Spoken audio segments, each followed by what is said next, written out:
ఈరోజు Sunday special మా ఇంటిలో మీరేం చేశారు? Hi, welcome back to my channel. అందరికీ సాయిరామ్. ఎలా ఉన్నారు మీరు? నేనైతే బాగున్నానండి. ఈరోజు సండే స్పెషల్ ఏంటో చెప్పుకోండి, చూద్దాం. అందరూ కూడా వీడియో పూర్తిగా చూడండి, ఎవరు క్లిక్ చేయకండి.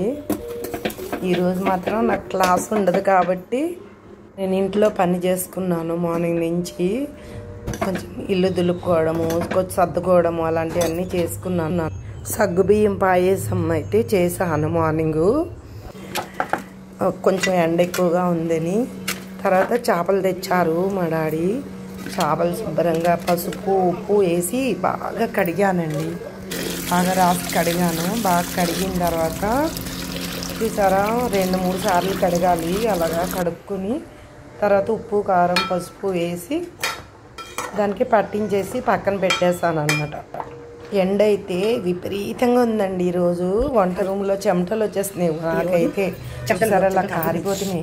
అయినా తప్పదు కదా వంట చేసుకోవడం. చూసారా, ఉల్లిపాయ ముద్ద మసాలా వేసుకున్నాను. వేసుకొని ఉల్లిపాయ ముద్ద కొంచెం చింతపండు దానికి సరిపడా తీసుకొని నానబెట్టాను. ఉల్లిపాయ వేగిన తర్వాత మసాలా వేసాను. చేపల పులుసు అన్నమాట. తర్వాత అల్లం వెల్లుల్లిపాయ అండి కొద్దిగా వేసుకొని మసాలా వేసి బాగా ఫ్రై చేయాలన్నమాట. బాగా ఫ్రై అయిన తర్వాత నేను ఎప్పుడు నూరిన మసాలా మాత్రమే వేస్తానండి. ఏంటంటే కొత్తిమీర చూడండి, కొత్తిమీర కూడా వేస్తాను. కారం పసుపు ఉప్పు వేసుకొని బాగా కలుపుకోవాలి. కలిపిన తర్వాత కొంచెం వాటర్ వేయాలి అందులోని. ఆ వాటర్ వేసినాక బాగా కొంచెం దగ్గరికి అయిన తర్వాత కొంచెం కొత్తిమీర పచ్చిమిరకాయ వేసుకొని బాగా ఫ్రై చేసి ఆ తర్వాత చేప ముక్కలు వేసేయాలండి అందులోని. చూసారా, బాగా దగ్గరికి అయినాక చేప ముక్కలు అయితే వేసేయాలి. వేసి దానికి కారం అన్నీ పట్టించేస్తాం కదా. నేనైతే ఫస్ట్ అన్నీ సరిపడా అన్నీ వేసేస్తాను. కావాలంటే చూసుకొని కొంచెం ఎక్స్ట్రా వేసుకోవాలి కారం కావాలంటే. తర్వాత చింతపండు పులుసు అయితే తీసుకొని పెట్టాను. తర్వాత కొంచెం ఒక 2-3 నిమిషాలు ఉంచేయాలి. బాగా మగ్గనివ్వాలి. ఉల్లిపాయ అది బాగా పట్టే వరకు. ఎక్కువ పెద్ద గరిటెతో మాత్రం కలపకూడదండి, చేపలు విడిపోతాయి. అలా కొంచెం కలుపుకోవాలి. తర్వాత పులుసు వేసేయాలండి.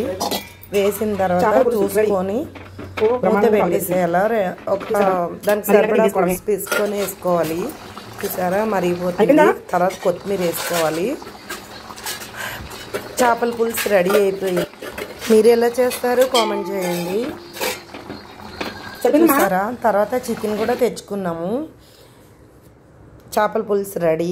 తర్వాత చికెన్ చూడండి, కొంచెం అల్లం వెల్లుల్లిపాయ వేసేసి కారము పసుపు ఉప్పు వేసి మొత్తం స్టవ్ మీద పెట్టి ఉడకపెట్టి పక్కనైతే పెట్టేసాను ఫ్రై చేసుకోవడానికి.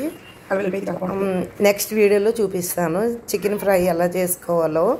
ఈరోజైతే ఇలా అయ్యిందండి ప్రస్తుతానికి ఇప్పటి వరకు. నెక్స్ట్ వీడియోతో కలుద్దామండి. నా ఛానల్ నచ్చితే ఒక లైక్ ఇవ్వండి, సబ్స్క్రైబ్ చేసుకోండి కొత్త వాళ్ళు. Thank you so much my dear friends. Bye bye.